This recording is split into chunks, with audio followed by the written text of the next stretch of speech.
એટલું પાપ કર્યું છે કે ઈશ્વરને ઘણું દુઃખ થયું. તેમણે પૃથ્વી પરના બધા જ લોકોનો નાશ કરવા માટે પૂર મોકલવાનું નક્કી કર્યું.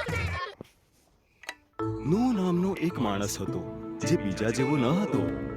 નૂહે ઈશ્વરને પ્રેમ કર્યો અને તેમની આજ્ઞાનું પાલન કર્યું. ઈશ્વરે નૂહ અને તેના પરિવારને પૂરમાંથી બચાવવાનું નક્કી કર્યું. ઈશ્વરે પૂર વિશે નૂહને ચેતવણી આપી હતી. તેમણે તેને જબરજસ્ત મોટું એવું વહાણ બનાવવાનું કહ્યું, જેની છત નીચી હોય, 3 ડેક હોય, બારી અને દરવાજા હોય. આજ્ઞાનું પાલન કરતા નૂહે તે બાંધ્યું. ઈશ્વરે નૂહને દરેક પ્રકારના 2 પ્રાણી એકત્રિત કરવા કહ્યું, એક નર, એક નારી.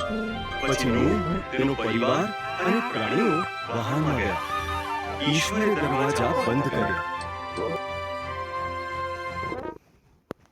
40 દિવસ અને 40 રાત સુધી વરસાદ પડ્યો. આકાશમાંથી પાણી પડ્યું અને મહાસાગરો અને સરોવરોમાંથી પાણી બહાર વહી નીકળ્યા. પૂરના પાણીમાં ઊંચા ઊંચા પર્વતો પણ ડૂબી ગયા. તે સમય દરમિયાન નૂહ, તેનો પરિવાર અને તમામ પ્રાણીઓ પૂરના પાણી પર તરતા વહાણમાં સલામત હતા. ઈશ્વર નૂહ વિશે ભૂલી ગયા ન હતા, એક ક્ષણ માટે પણ નહીં. ઈશ્વરે પવન મોકલીને પાણી નીચે ઉતાર્યા.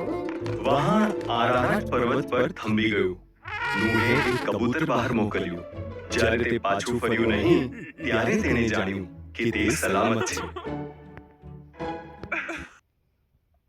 જ્યારે જમીન સુકાઈ ગઈ, ત્યારે ઈશ્વરે તેમને બહાર નીકળવાનું કહ્યું.